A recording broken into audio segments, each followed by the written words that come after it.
आइए इस क्लास में हम देखेंगे कि बच्चों को कैसे एबेकस क्लासेस में बैठाना है, उनका सिटिंग क्या होगा, उनका सेटिंग क्या होगा, रखने का तरीका क्या होगा। तो समझते हैं।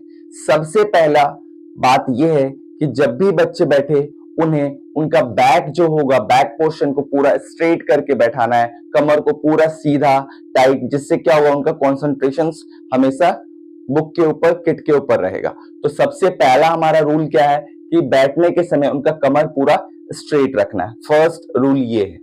दूसरा रूल ये है कि जब भी बच्चे बैठेंगे टेबल्स के ऊपर में तो उनका हैंड जो होगा दोनों आगे की तरफ होगा, और विशेष ध्यान ये रखना है कि दोनों जो हैंड उनका टेबल पर होगा वो टेबल पर टच नहीं रखना है, उसे एयर में रखना है, थोड़ा सा गैप लेकर एयर में रखना है। ठीक है। स्टेप 1 था कमर को स्ट्रेट रखना है।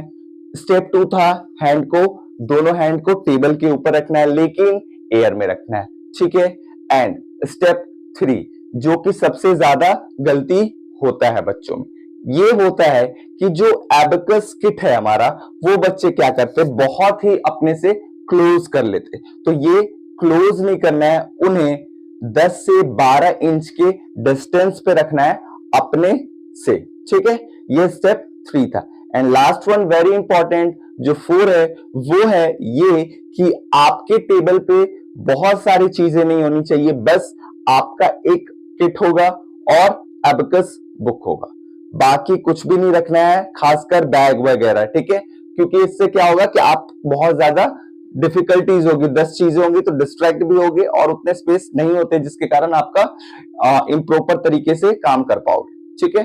तो ये 4 चीजों को विशेष ध्यान रखना है। फिर से मैं एक बार रिकॉल करा देता हूं, और बच्चों को इसी तरीके से बैठाना है। ठीक है। तो स्टेप 1 सबसे पहले कमर को स्ट्रेट रखना है। स्टेप 2 हैंड दोनों टेबल की तरफ, थोड़ा सा हवा में रहेगा, एयर में रहेगा।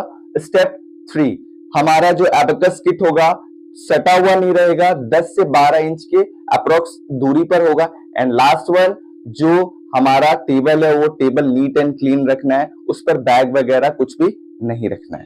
ठीक है। ये जो 4-5 चीजें हैं इसे विशेष करके ध्यान रखना है, बस इतना ही है सिटिंग एंड शेटिंग चीजों में। ठीक है। तो मिलते हैं फिर कुछ नए क्वेश्चंस के साथ और कॉन्सेप्ट के साथ कि इसे कैसे करना है और क्या करना है।